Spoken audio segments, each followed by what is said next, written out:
penelitian terhadap kaidah-kaidah fikih muamalah. Kita itu semuanya sudah pernah belajar dari semester 1 tentang kaidah-kaidah usul fikih. Belajar ke? Ayat ke pelajaran mana? Mata kuliahnya? Nah, mata kuliahnya. Usul fikih. Pakai kaidah ke? Hah? Usul fikih ya. Oke. Intinya sih yang namanya usul fikih itu bicara tentang metodologi. Awas, hati-hati ya. Epistemologi untuk belajar fikih itu yang ngomonginnya di mana? Usul fikih. Sementara fikihnya sendiri adalah produk dari usul fikih. Jadi jangan dibalik. Lamun aina orang belajar fikih didulukan, maka debatnya pasti tidak akan berujung. Karena yang dibahasnya produk. Tapi kalau yang kita pelajari pertama kali adalah kaidah-kaidahnya, usul fikihnya, maka sangat dimungkinkan debatnya akan ilmiah. Karena orang pasti akan bertanya, naon kaidahna, naon kaidahna, naon kaidah. Bahkan kita akan relatif tidak akan bertemu dengan perdebatan yang krusial jika setiap kita belajar usul fikihnya dengan benar. Jadi rata-rata anu sok pasea, ya pasea apa? Pasea produknya kunut, pasea tahlilan, pasea noni, muludan, rajaban, pasea, weh. Kenapa disebut pasea? Ya karena mereka hanya sebatas nyaho produknya, tapi tidak memahami tentang kaidah-kaidah usul. Dan setiap orang akan berbicara kaidah itu berdasarkan pemahaman dia. Bahkan kalau boleh kita sebutkan, para ulama fikih pun berbeda pendapat pada persoalan bukan pada hanya sebatas di produknya. Usulnya dulu diambil yang mana, hasilnya pasti akan berbeda. Imam Hanafi itu adanya di Mekah. Mekah itu masih cair bahasa gitu. Cara berpikirnya pasti akan lebih rasional ketimbang Syafi'i contohnya. Imam Syafi'i itu bahkan beliau bisa memiliki dua pendapat yang disebut dengan qaul qadim dan qaul jadid hanya karena persoalan beliau awalnya di Baghdad, kemudian dia ke Mesir. Beda situasi. Akhirnya gimana? Oh, gini kan dia maki itu. Makanya kaidah yang munculnya al hukmu ya dulu ma illatihi, ya jelas itu. Hukum itu selalu merujuk pada apa ilatnya. Kalau ilatnya jelas, kenapa itu ilat itu alasannya apa? Nah, fikih muamalah itu mencakup berbagai aspek kehidupan sehari-hari. Jual beli, sewa menyewa, pinjam meminjam, warisan, pernikahan, dan banyak lainnya. Bahkan kalau kalian hitung ayat Al-Quran yang ada, ayat yang terdapat di dalam Al-Quran yang berbicara tentang hukum, yang qat'i ya, jumlahnya tidak banyak. Kenapa sebut tidak banyak? Ya karena memang Quran bukan kitab hukum. Bahwa ada kaidah-kaidah hukum yang ada di dalam Al-Quran itu tidak bisa dipungkiri. Tapi secara keseluruhan ayat Al-Quran bukan seluruhnya hukum. Tapi kalau mau mendekatkan pemahaman tentang hukum terhadap ayat Al-Quran, bisa dilakukan. Penelitian ini tidak hanya penting, jadi kalau bicara kenapa harus melakukan penelitian di bidang muamalah, itu bukan hanya karena penting untuk aplikasi dan praktis dalam kehidupan sehari-hari Islam, tapi untuk pengembangan teori hukum Islam dan adaptasinya dalam konteks sosial ekonomi yang berubah, yang penuh dengan perubahan.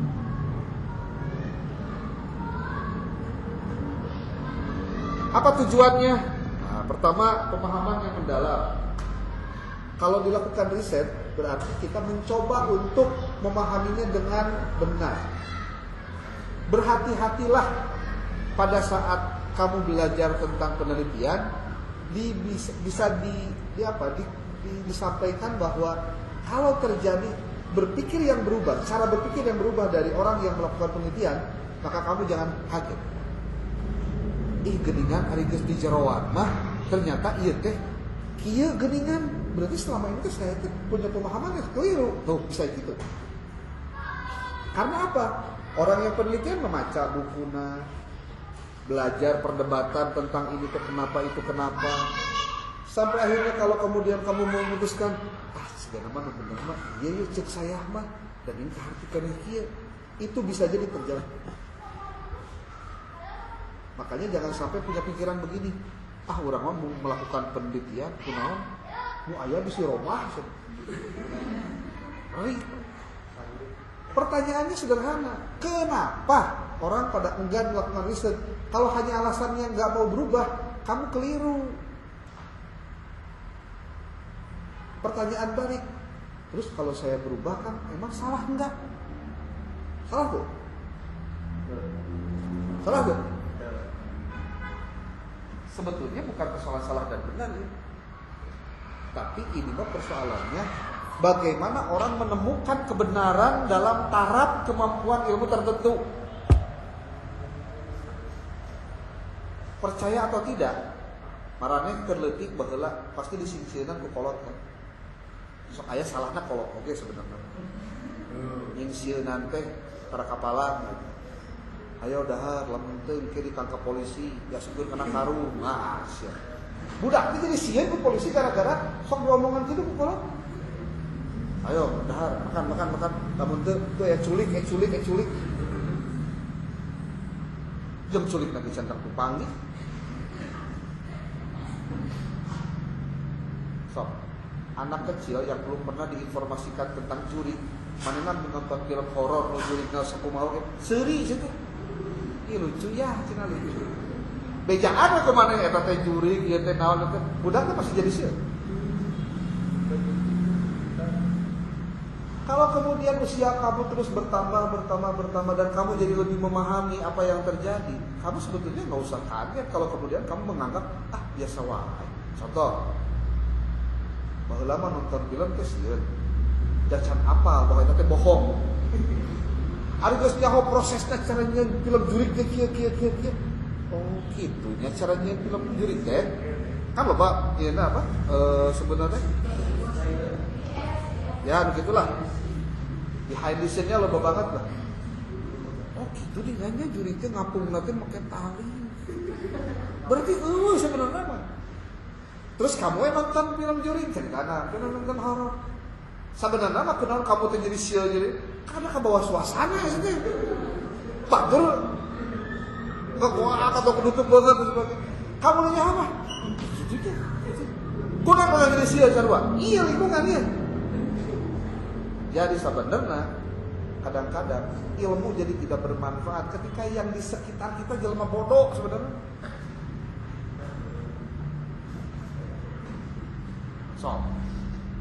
Jelema bodoh itu maksudnya kumaha? Ya orang yang hanya tahu apa yang dia pahami sebelumnya. Dan kamu harus tahu, paling sulit mengubah cara berpikir orang. Apalagi dalam urusan hukum, kade.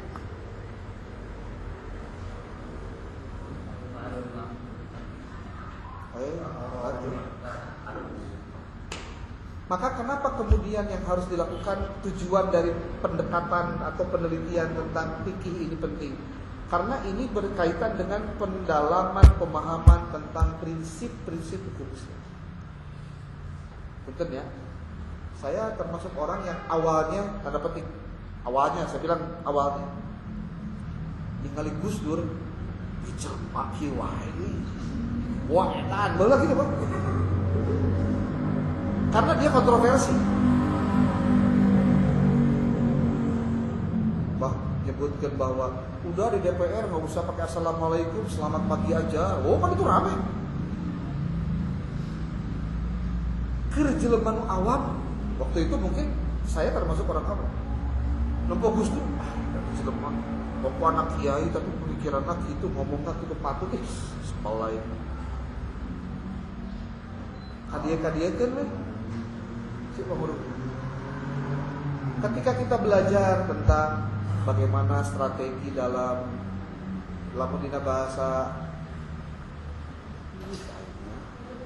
dina bahasa orang-orang gerakan mah ayat disebut dengan apa sih sebetulnya? Ghazwul fikri, perang pemikiran. Ketika ditelaah gitu, persoalannya di mana, kunaon dan lain-lain. Oh kanyahoa, Gus Dur kenapa begitu, kenapa berbeda, kenapa ini?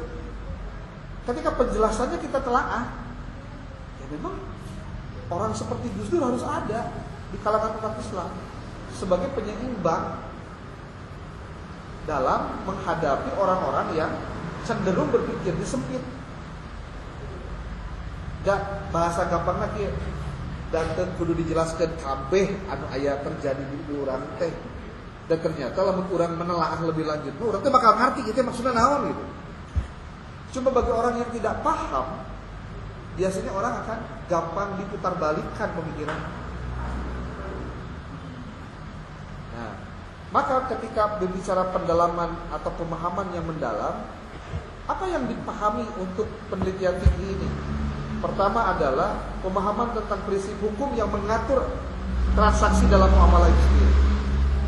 Yang kedua, asas-asas dan tujuan maqasid syariah. Maqasid syariah itu ada berapa?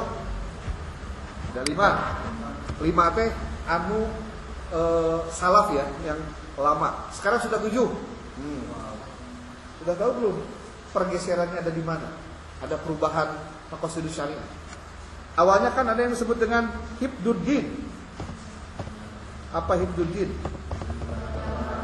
Menjaga agama. Hifdzuddin. Yang kedua, hifdzu itu masuk ke tempo hifdzu. Gimana sih hifdzu? Hifdzu nafs. Menjaga jiwa. Yang ketiga, hifdzu hifdzul mal, menjaga harta. Lalu hifdzu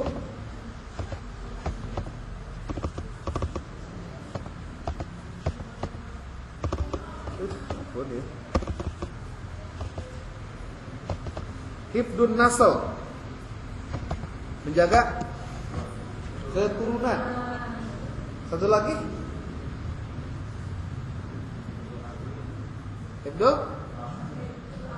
hifdzul akal. Non hifdzul akal, menjaga akal.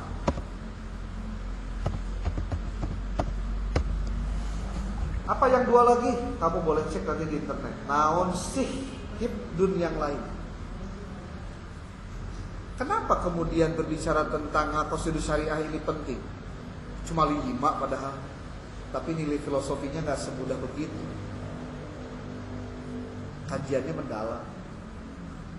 Saking mendalamnya kadang diperlukan cara berpikir filosofis untuk memahami tentang hal tersebut. Termasuk di dalamnya adalah, kamu ngerti nggak kenapa masyarakat kita masih ada yang buang sampah di sungai atau di kolak di selokan? Ini tong jauh-jauh isuk adi weh akan nganterkan istri ke sekolah lewat jalan di dekat rumah.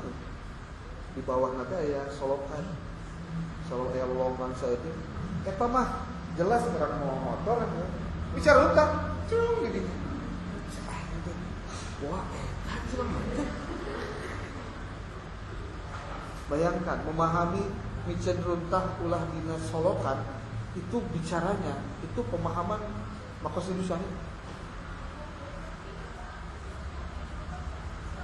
Kenapa sih nggak bisa gitu dia tinggal ke bawah sedetik aya tong sampah simpen di dia. Ini mah hayang gampang sung gitu. Jadi urang lain hiji dua itu kan.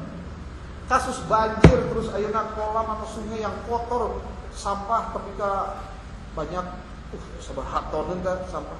Hanya gara-gara perilaku. Perilaku itu dimulai dari apa? Cara berpikir dia. Kalau cara berpikirnya lemah, ya sudah, yang ada juga dia lakukan. Tidak sedikit orang berargumentasi ketika jualan narkoba.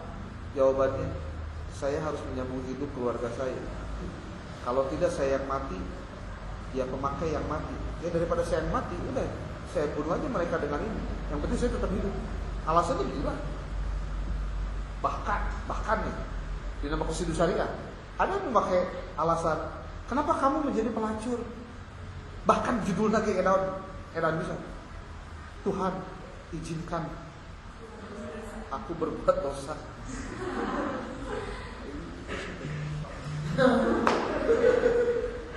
Bahkan awalnya berbuat dosa melacur sebetulnya. Tuhan izinkan aku menjadi pelacur. Bahkan si Titik Puspa yang lagu lagi kan lanjut. Apa kan lagu? Anu kubu-kubu malam dan ini. Itu kan filosofi kubu-kubu malam itu. Ya filosofi lain ya. Si Titik Puspa itu ketemu dengan perempuan yang memang jadi tulang punggung keluarga. Dia tidak punya keterampilan, dia tidak punya kemampuan. Yang dia bisa hanya lakukan adalah eta. Jadi ari awewe mah boga modal. Modalnya eta. Jadi bahasa si Titik Puspa ketika cerita itu, dia membuat lagu itu karena merasa menjadi posisi si perempuan ini benar. Cuma dia nggak punya kemampuan apapun kecuali dia bisa berbuatnya dengan itu. Saya habis pikir, tapi ayah jelema-jelema justru menggunakan cara-cara gitu untuk kepentingan yang lain kan. Awalnya terpaksa kadituna biasa. Oke. Yang pertama, tujuan dari penelitian kaidah fikih itu adalah untuk memahami sesuatu dengan mendalam. Yang kedua, kontekstualisasi dan aplikasi. Maksudnya apa kontekstualisasi dan aplikasi itu? Menilai bagaimana kaidah hukum itu dapat diterapkan dalam konteks modern. Sok enak ya. Al-Quran turunnya 14 abad yang lalu. Hadis baru dibukukan abad kedua Hijriah. Berarti abad ke-200-an. Berarti setelah 200 tahun Rasulullah wafat baru dibukukan. Sementara hari ini tahun 2025. Berapa ribu tahun Al-Quran itu harus bertahan di zaman sekarang. Nah, ketika berbicara bagaimana mengkontekstualisasi dan mengaplikasikannya, apakah ayat Al-Quran dan hadis-hadis yang dulu dikumpulkan oleh para ulama hadis dan juga kaul para ulama yang dari dulu sampai sekarang berbicara tentang hukum Islam, itu bisa nggak menjadi solusi terhadap apa yang terjadi pada perubahan zaman yang dari tahun ke tahun makin gila? Termasuk di dalamnya bagaimana bisnis yang sekarang sudah makin modern. Pertanyaannya, kalau kita jawab ayat Quran yang hadisna, mungkin tidak ada yang letterlek sarua eta gitu. Tapi ketika ada kaidah yang kita pakai, kita akan lihat bahwa rambu-rambunya sudah ada dalam Quran. Rambu-rambunya sudah ada dalam hadis. Berarti tugas kita adalah mendalami ayat Al-Quran, disesuaikan dengan konteks sekarang, bagaimana cara mengaplikasikan itu dalam kehidupan kita sehari-hari. Tapi itu tidak bisa dikerjakan oleh semua orang. Yang bisa melakukannya hanya para cendekia, orang-orang yang memang mengkaji ilmu yang mendalam tentang itu. Yang mungkin termasuk kamu hari ini. Sebagai orang yang diberikan gift, kelebihan, diberikan blessing, bahkan bisa kuliah. Berarti kamu tuh bukan orang sembarangan. Yang kedua, itu yang kedua. Yang ketiganya, adaptasi dan inovasi. Maksud dari penelitian di bidang fikih itu atau di bidang hukum Islam itu mengidentifikasi area-area di mana ijtihad dapat diterapkan dalam mengembangkan solusi baru yang sesuai dengan prinsip-prinsip Islam di tengah perkembangan ekonomi dan perkembangan sosial. Jadi adaptasi dan inovasi. Bedanya kalimat kontekstualisasi dan aplikasi. Ayo nama adaptasi dan inovasi. Bagaimana cara menjelaskannya terkait dengan masalah adaptasi dan inovasi? Ari dina urusan jual beli kudu aya akad teh. Kudu katingali jelema nu ngajual jeung ngeuli teh.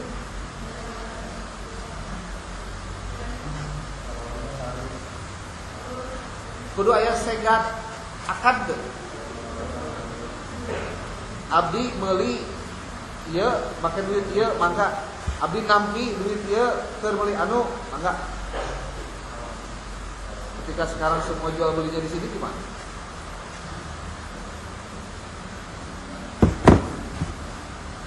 Marketplace KB aya, naon sih nu?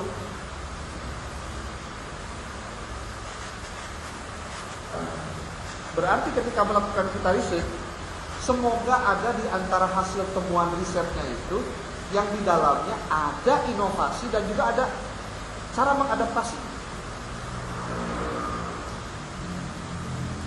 Kamu tahu nggak sejarah kenapa adanya asuransi? Coba nanti dicek deh. Sejarah asuransi. Kenapa ada asuransi? Hariduna, kumaha hukum asuransi? Terus ada BPJS asuransi lain. BPJS asuransi lain. Asuransi sih teh. Abang tuh. Asuransi sih tuh BPJS. Kan asuransi kesehatan. Jenis asuransi itu apa? Jenis asuransi kecelakaan, asuransi jiwa, asuransi asuransi pendidikan. Apa? Cing ayeuna asuransi BPJS. Haram halal gitu lah cok. Ada sebagian umat Islam yang mengharamkan asuransi. Apalagi kalau asuransinya bukan asuransi syariah. Ini mah asuransi lagi haram gitu.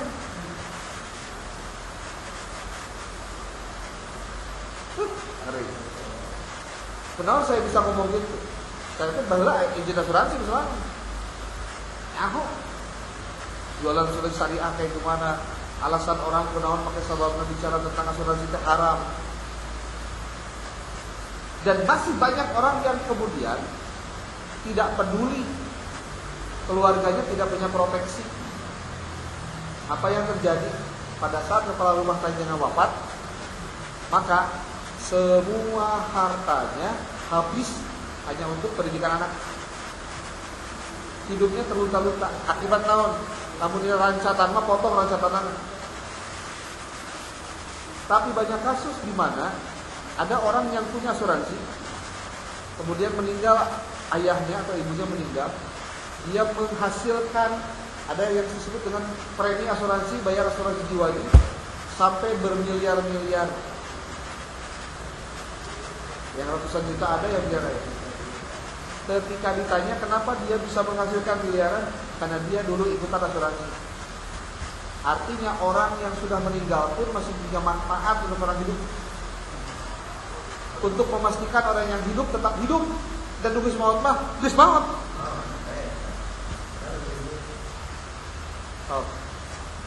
Lamun kamu ditawaran asuransi, kira-kira naon jawabannya? Kurang mau ora kene? Tinggal. Cara berpikirnya salah. Oh, asuransi mah haram. Cek guru saya. Nyawa teh alasanna apa ya bukan haram we. Lamun lah aya nu ngomong kieu malah. Nyawa teh lamun dapat asuransi teh sarua jeung terpercaya ka Gusti Allah. terpercaya karena takdir.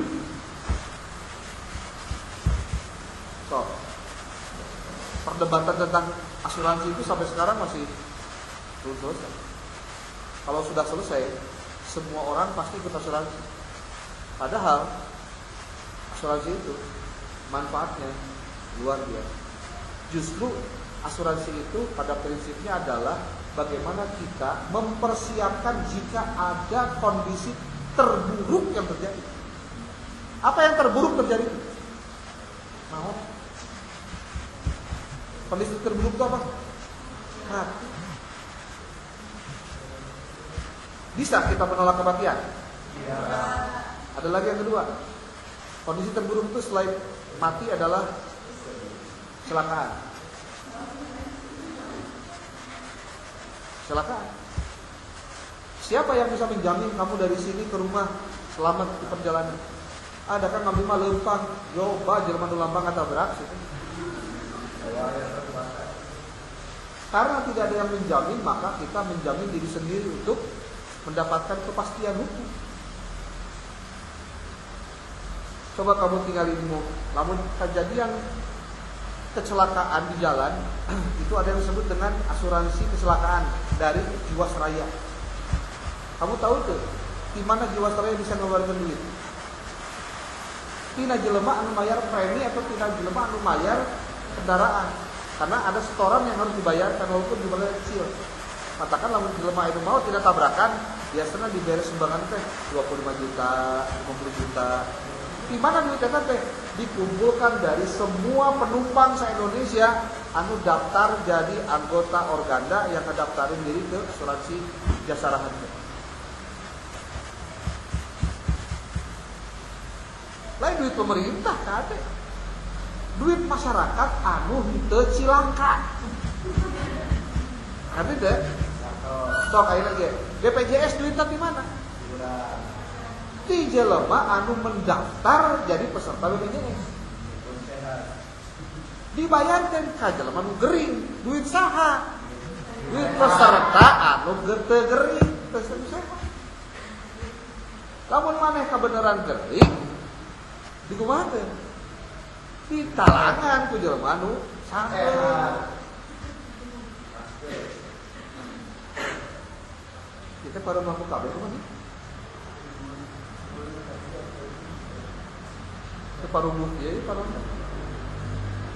Yang keempat, harmonisasi dengan hukum sipil. Ketika kita mengkaji tentang hukum Islam, maka kita mengeksplorasi bagaimana kaidah fikih muamalah itu dapat diintegrasikan atau diharmonisasikan dengan sistem hukum nasional atau internasional, terutama dalam konteks negara-negara dengan populasi muslim yang signifikan dalam transaksi lintas negara seperti halnya Indonesia. Sok ye, ai bermuamalah boleh nggak dengan non muslim? Boleh. Bermuamalah ya? Boleh. Oke. Sampai batasnya di mana boleh bertransaksi muamalah dengan orang non muslim?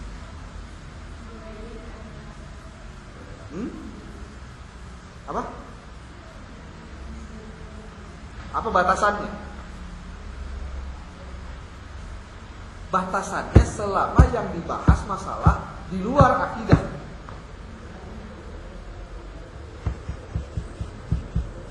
Matakan sok aya nu kieu. Sok aya ngomong kieu gini. Lah cenah keun bae atuh keur pilkada keur pilpres mah lamun aya nu menang duit teh apa? Aya nu mere duit dikeun, aya nu dikeun duit tarima we atuh. Hitung-hitung rezeki. Da ieu mah cenah bicara lagi muamalah lain ibadah. Sok, tinggalin. Jawaban kita tuh sebenarnya membuat bingung gitu.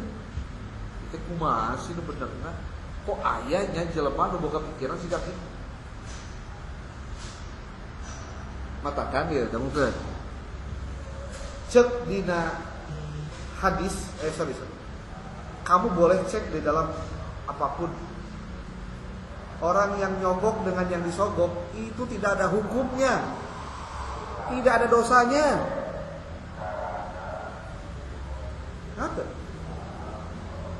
yang menyogok dengan orang yang disogok itu tidak ada hukumnya. Siapa bilang ada? Ada dalam hukum Islam. Hukumnya. Mata anjir mata loba anu melakukan sogok menyogok. Karena dalam hadisnya pun disebutkan ar-rashi wal murtasi pinar. Orang yang nyogok dan yang disogok itu di neraka. Dosa tuh? Enggak dosa, tapi di neraka. Ada? Pernah nggak dengar hadisnya? Orang yang menyogok dengan yang disogok itu di neraka. Finar. Berarti dosa tuh? Itu sih dosanya. Karena dosanya itu lebih besar daripada perilakunya. Makanya langsung neraka hukum lagi. Jadi kalau ditanya, bagaimana hukum menyogok? Nggak ada. Tidak ada hukum menyogok dalam Islam. Karena dalam hadisnya, menyogok yang disogok itu di neraka. Berarti bobot nate lebih hebat ketimbang jelema boga dosa. Lebih-lebih tidak mentah.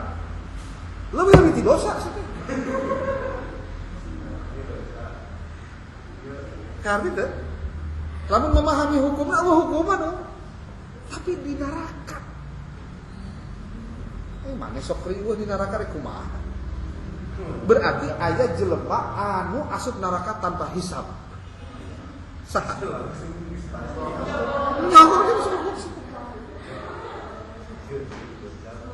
Maka kenapa orang itu berani melakukan sogok menyogok?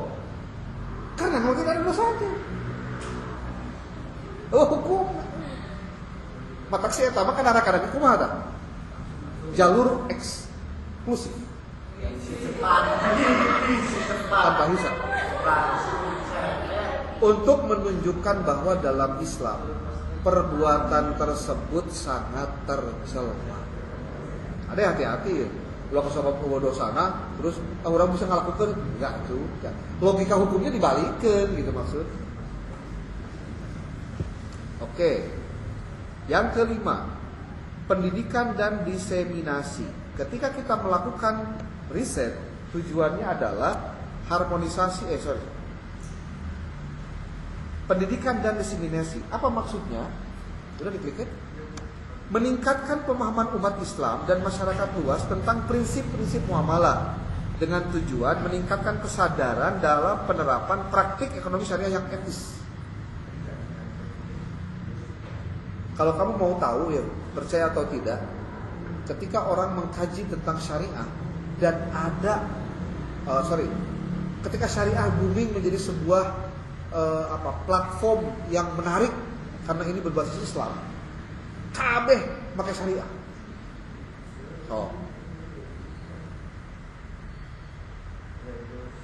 Pakai syariah. Penginapan syariah, wisata syariah. Ada. Geus buku air rumah sakit syariah. Rumah sakit syariah. Asyifa itu rumah sakit syariah. Manena sudah apa? Sudah mendeklar diri. Asyifa rumah sakit syariah. Terus penginapan syariah sudah, hotel syariah sudah, apalagi asuransi syariah geus. Judi syariah macamnya. Ada makanya hati-hati tuh mengistilahkannya belajar maksiat maksudnya. Betul tempat karaoke syariah. PL-nya pakai jilbab. Akhir. Sekarang lagi rame tuh masalah karaokean gitu. Artinya orang melakukan penelitian itu berarti meningkatkan pemahaman umat Islam tentang prinsip syariah dan ekonominya secara etis, praktiknya etis. Jangan ada sempat kepikiran, saya mau transaksi jam orang Cina, naon, tepugu itu saya tahu duitnya di mana? Ada beda masalahnya. Kita bicaranya bukan bicara dengan siapapun. Ketika bicara muamalah itu tidak ada batasan agama, tidak ada batasan keturunan, suku, budaya, nggak ada. Terakhir, tujuan dari penelitian kaidah-kaidah fikih muamalah adalah resolusi konflik. Apa maksudnya? Memberikan kerangka kerja untuk resolusi sengketa yang adil dan berbasis syariah. dalam transaksi muamalah, baik dalam bentuk peradilan maupun mekanisme alternatif penyelesaian sengketa. Kalau kamu nanti PPL-nya di mana? Nah, kunon pakai di pengadilan, nyambung tuh kira-kira. Nyambung tuh. Kalau saya sedikit kritik sebenarnya nyambung kan. Ya kamu mah jurusan lagi muamalah, lain ahwalus syahsiyah. Lamun ahwalus syahsiyah, hukum keluarga Islam cocok di mana? Di pengadilan. Kamu mah hukum ekonomi syariah. Kudu di mana?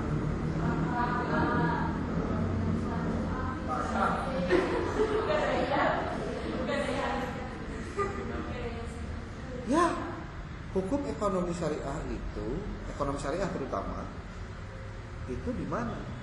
Di lembaga-lembaga di lembaga-lembaga yang berbasis syariah. Tapi ekonomi syariah, BNT, gadai-gadai, raja gadai dan syariah gitu. Hah? Nonton besok lihat raja gadai, syariah, aman, terjamin, harga tinggi. Baiklah.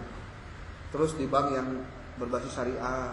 Jadi bisa sebetulnya lembaga finansial.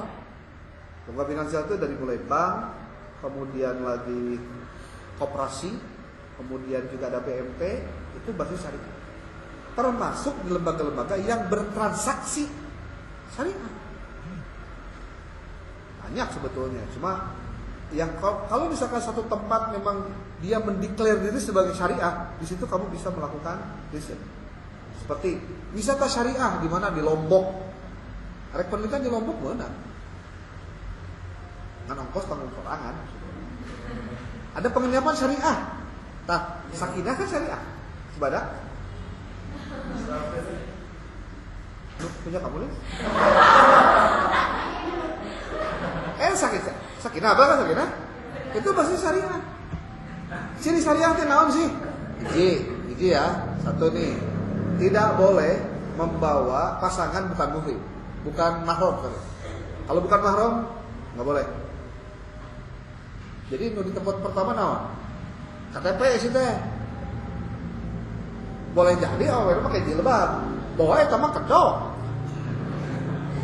Sok pernah tuh lamun ayeuna ka hiji hotel, contohlah di Sukompi Horizon ataupun apalah sandika.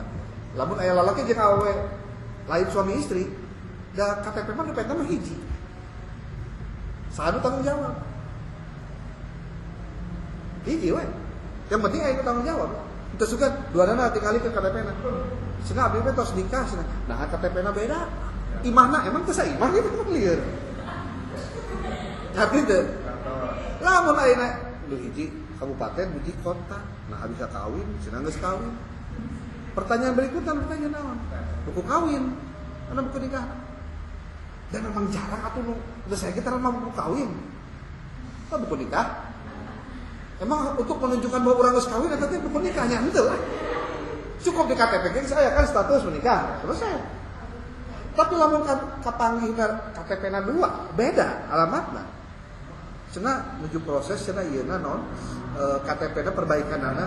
Padahal saya tamat tuh mikir KTP itu bisa gancang sebenarnya. Tapi oke lah, KTP-nya berproses oke. Aya buku nikah nanti. Ditanya. Lah mau ada buku nikah nah KTP dan beda. Ya dia jangan hanya gara-gara butuh butuh sewa atau butuh penginap butuh yang nginap, butuh tamu maksudnya. Dia harus merelakan syariah karena itu tantangannya di situ. Apalagi tidak boleh ada minuman keras. Kemudian tempatnya juga clean and clear, aman. Syariah itu harus bersih, minimal nyaman lah, nyaman. Dan hal lain yang biasa jadi patokan itu adalah kalau syariah itu bisa masuk, non muslim pun bisa masuk. Tapi dengan catatan tadi Kemudian tidak dapat rumusnya kayak gitu. Temenang mawa pasangan yang bukan murid. Boleh. Kan rata-rata orang teh melakukan begituan teh dia di hotel. Kalau hotelnya syariah, yang begituan dijaga. Ya kalau hotelnya bebas, peduli amat. Siapa lu? Yang penting lu bayar, selesai. Makanya konon namun asup karena hotel atau ke penginapan, bayar di muka.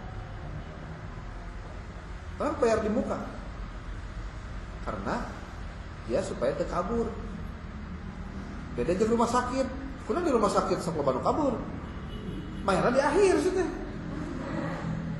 Di awal biasanya cuma nyimpen KTP. Gitu. Nah, yang disebut dengan resolusi konflik itu adalah memberikan kerangka kerja untuk resolusi sengketa yang adil dan berbasis syariat dan dalam transaksi muamalah, baik melalui lembaga peradilan maupun mekanisme alternatif penyelesaian sengketa. Kalau terjadi sengketa, tentu kalau bicara ini tidak mudah menjelaskan. Makanya saya juga tidak habis pikir, kamu ketika di PPL-nya di pengadilan, apa yang kamu lakukan? Hah? Melihat orang sidang cerai, melihat orang rujuk, melihat gimana pasnya jelema anu geus teu suka pada suka, padahal baheulana I love you, you love me you. Atau kasus ada anak yang dinikahkan gara-gara sudah hamil dan dia usianya masih di bawah umur, tapi karena menurut hukum bisa yang disebut dengan dispensasi, ya akhirnya ada dispensasi nikah tersebut. Dan kasus-kasus begitu banyak sekali. So, kalau bukan kita yang memberikan pendidikan hukum kepada masyarakat, maka masyarakat hanya akan mengikuti alur zaman, hawa nafsu, dan keinginan. Ngeri? Kalau sudah ngomongin bagaimana penerapan hukum Islam di negara Islam sendiri, apa mudah?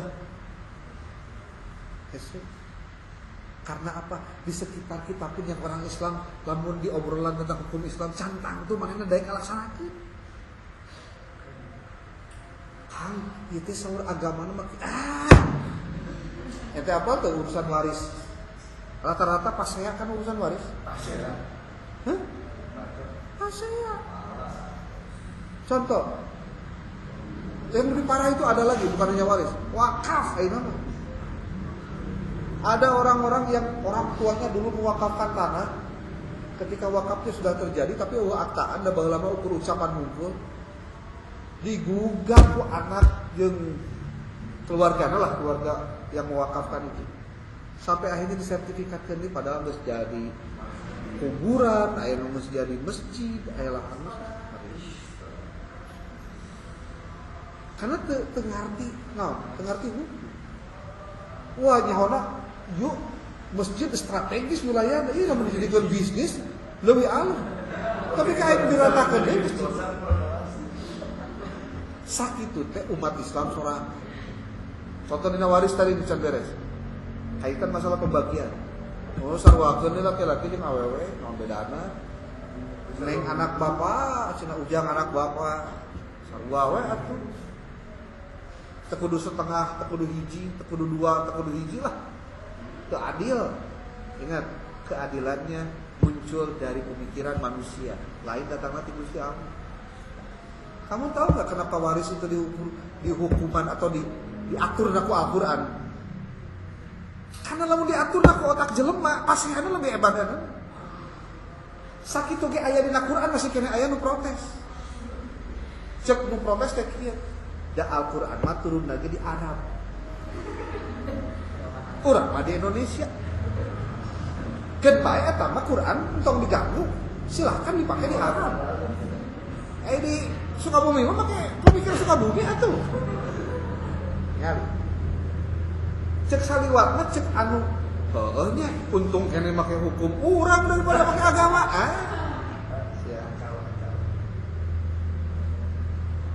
Tata cara berpakaian aja, coba lihat. Ya kangge apalah mana teh tukang scroll TikTok lah. Nyaho atuh.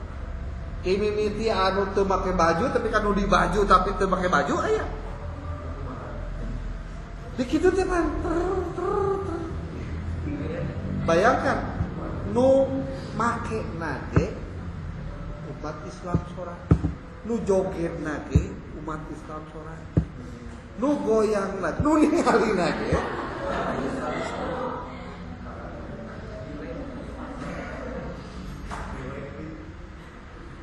Ngeri, pikir-pikir, aing boga medsos teh, mau babi maksiateun sih sebenarnya.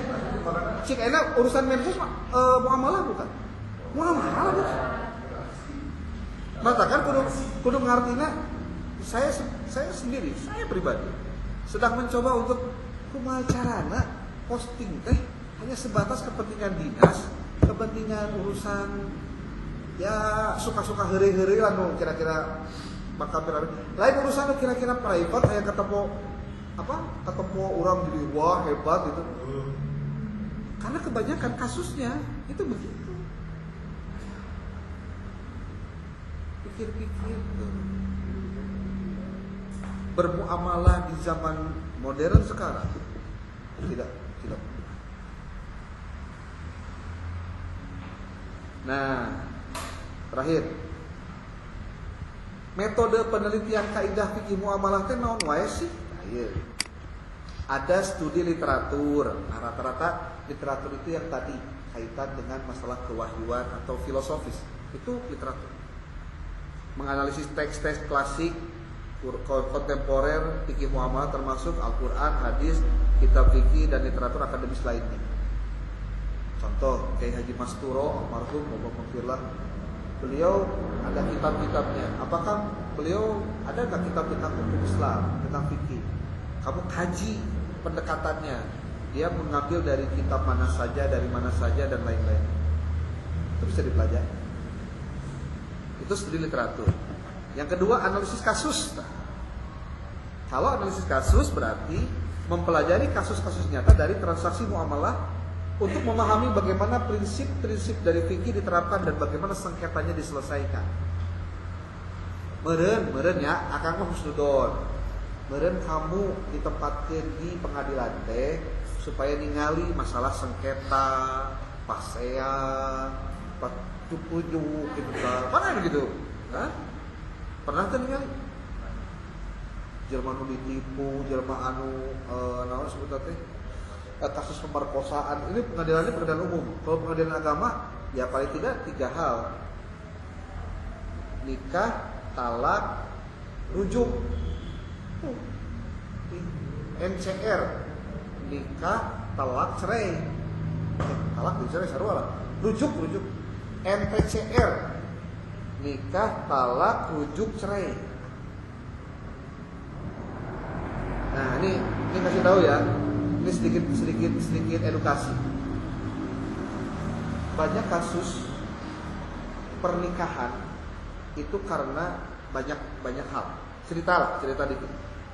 Kalau di perkampungan, ya artinya pendidikan relatif rendah, maka pernikahan itu biasanya karena 3 kepentingan. 1, kepentingan hajat supaya lepas tanggung jawab kolotna, budakna buru-buru dikawinkeun. Yang kedua, karena pemikiran mereka, budak awewe mah bisi kena jinah buru-buru dikawinkeun. Nu katilu memang karena kecelakaan atau karena faktor yang lain.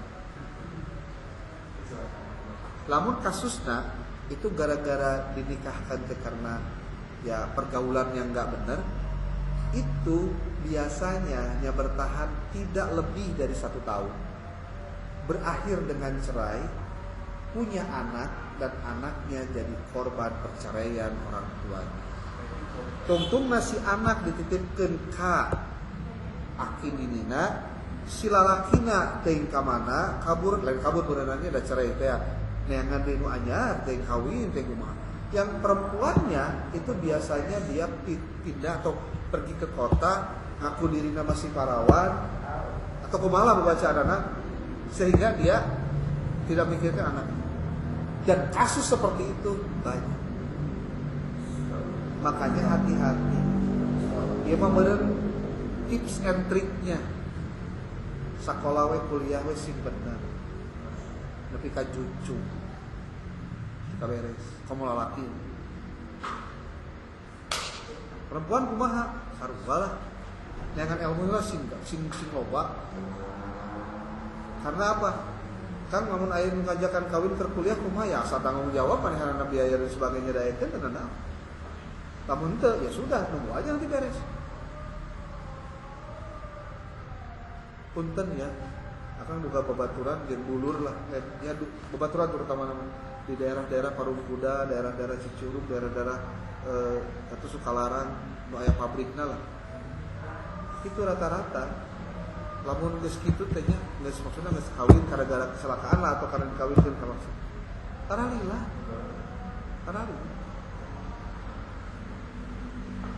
Saha nu korban? Anak.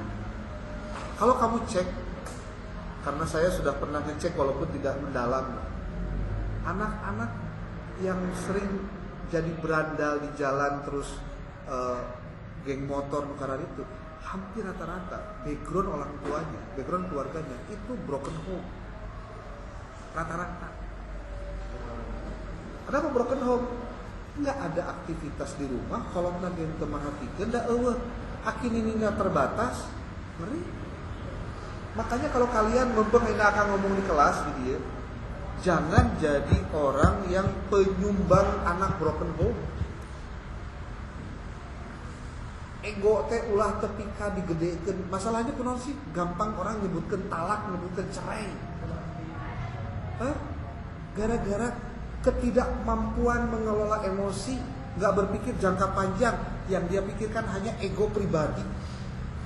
Bari ayeuna mah tempo dina handphone, namun kamu lihat dina TikTok dan lain-lain. Yang disebut dengan woman independent woman itu kan gila-gilaan ya kan. Ini betul-betul laki. Jadi ada kebencian kepada lawan jenis. Dan itu persoalannya di muamalah. Hubungan kemanusiaan. Dan ini analisis kasus. Ya, baru pembacaan anak tadi teh. Kamu kuliah apa? PPL di mana? Pengadilan teh supaya bisa menganalisis kasus. Ya. Walaupun kasusnya hanya NTCRT ya. Nikah, talak, rujuk, cerai. Ya. Ketiga, studi perbandingan sebagai metode penelitiannya. Studi perbandingan itu membandingkan interpretasi dan aplikasi kaidah fikih muamalah antar mazhab fikih atau dengan sistem hukum lain untuk mengidentifikasi kesamaan, perbedaan dan potensi integrasi. Apakah dalam proses muamalah kita menggunakan proses integrasi dengan mazhab-mazhab lainnya?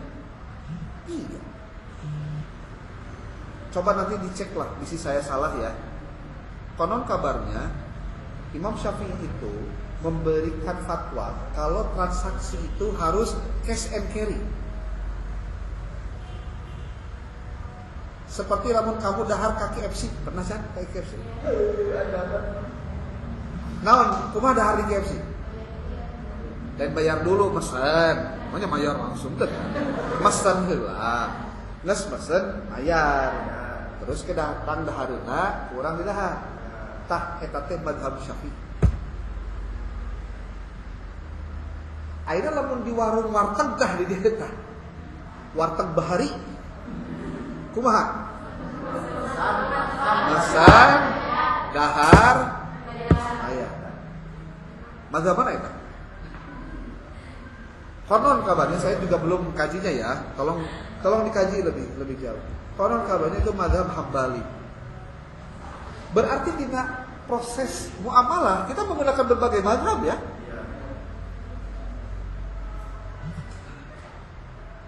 Anu ripuh mah bangun pohoan di warteg bahari. Tadi dahar naon teh manis wungkul. Siapa? Ada harga setengah tadi nyebut teh manis wungkul gitu sudah. Dia bisi pohoan maksudnya gitu. Katakan alasan memang lebih aman kan itu tadi. Dahar heula eta.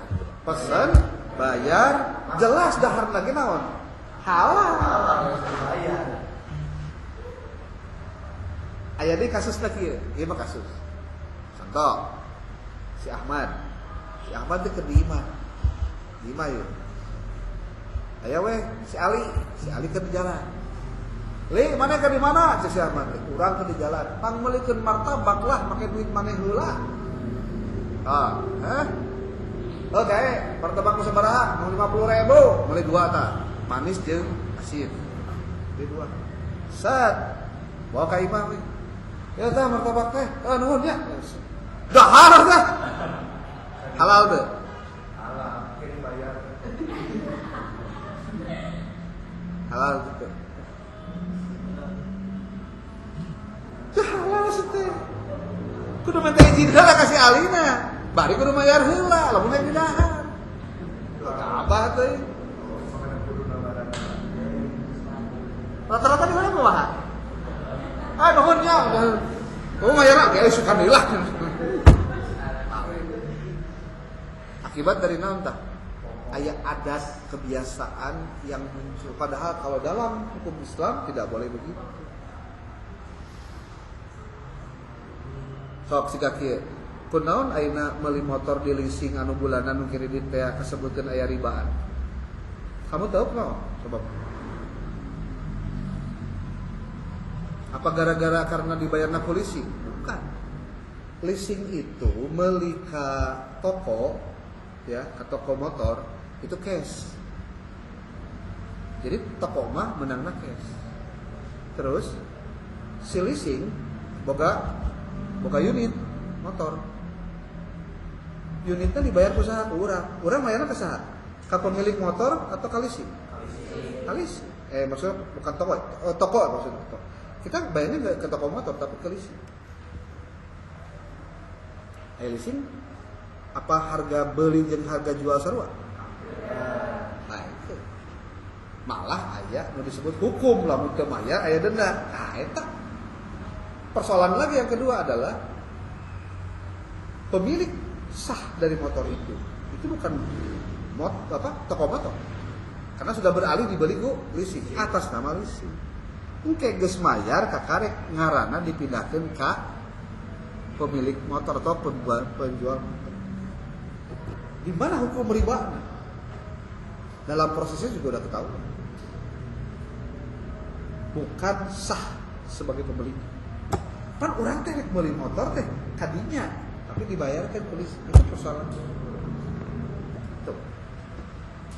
Yang keempat, pendekatan normatif dan empiris, menggabungkan analisis teks dan fikih, prinsip fikih dengan pengumpulan data dan analisis empiris mengenai praktik muamalah kontemporer.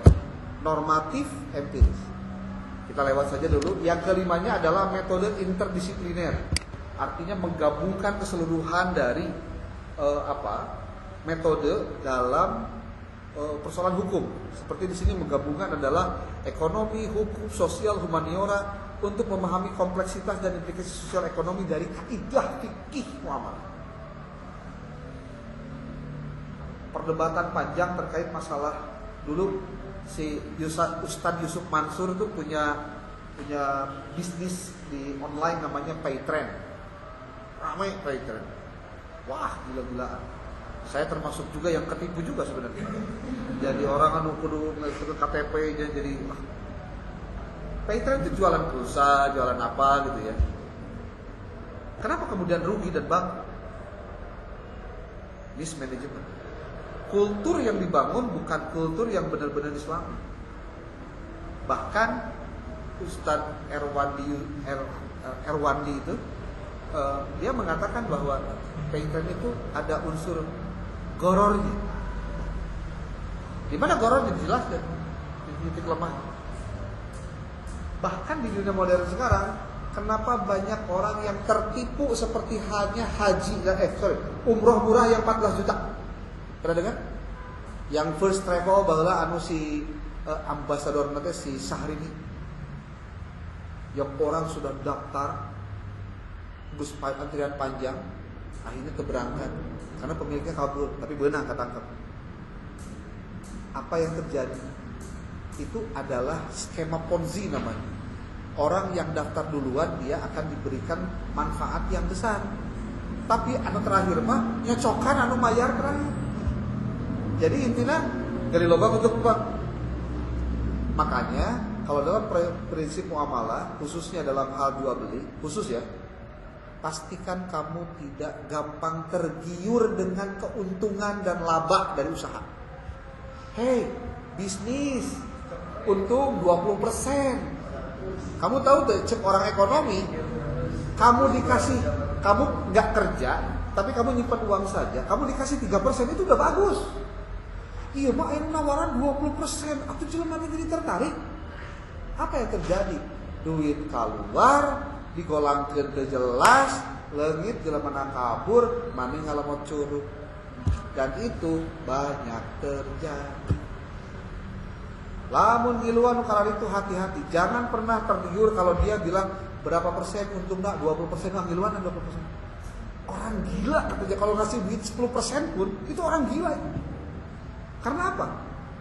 Kan mereka kudu aya resiko yang dibaca. Kumaha lamun resikona teh aya jelema teu mayar, aya jelema anu telat, kemudian force major seperti banjir lah, duitna leungit lah atau kumaha. Dan kamu bisa cek hari ini orang yang banyak tertipu akibat arisan online. Halo? Tahu kan arisan online? Komo baheula mah asupna teh kana SMS.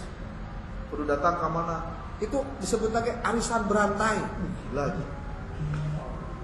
Mungkin kamu nggak ngalamin ya. Tapi kamu kalau cek di internet ada arisan berantai. Itu ini mah gampang pakai HP langsung. Jadi arisan berantai teh kan orang teh nyaho jelemana tapi ngirimkan ka dia. Lamun jelemana kemudian geus kakumpul terus mung mayar deui kumaha? Gila. Ya. Itulah masalahnya, metode interdisipliner itu menjadi bagian penting karena menggabungkan antara sisi ekonomi, hukum, sosial, dan juga humaniora. Kamu harus ngerti, urusan muamalah kadang-kadang urusannya bukan logika, tapi emosi. Kunaon si eta hayang meuli dagang si eta, kunaon urang hayang meuli dagangan si eta. Si eta mah bager cenah, lamun ngaladangan teh sok senyum tuh, lain barangna si eta. Jadi di situ bukan persoalan motif ekonominya, tapi motif apa? Emosi. Makanya kalau kamu nanti jadi tukang yang suka jualan atau berbisnis, sebetulnya yang namanya barang itu bukan segalanya. Barang itu bukan segalanya. Tapi kejiwaan kita, salesnya yang dilihat, penjualnya yang dilihat, seller. Dan keuntungannya juga besar. Kalau barang itu tergantung mengajual, makanya kenapa kalau dalam perusahaan yang jual beli ada produknya, marketing itu selalu mendapatkan peringkat dan gede duit marketing. Karena dia yang berani pasang badan menawarkan produk yang dia jual. Angker. Tapi sekali lagi, kadang-kadang marketing selalu yang laku sarana kumaha we. Abudah terus ngomong terus buka wadul segala kan itu. Oke, jadi kaidah metode penelitiannya bisa studi literatur, analisis kasus, perbandingan, pendekatan normatif dan interdisipliner. Ini akan kalian temukan dalam skripsi di hukum ekonomi. Oke, ada yang mau sampaikan?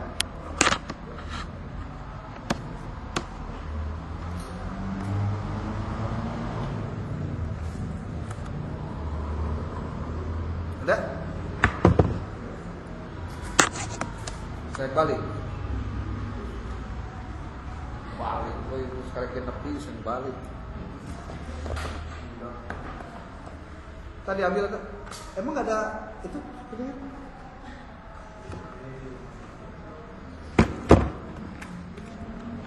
Sekarang kita pertemuan kedua.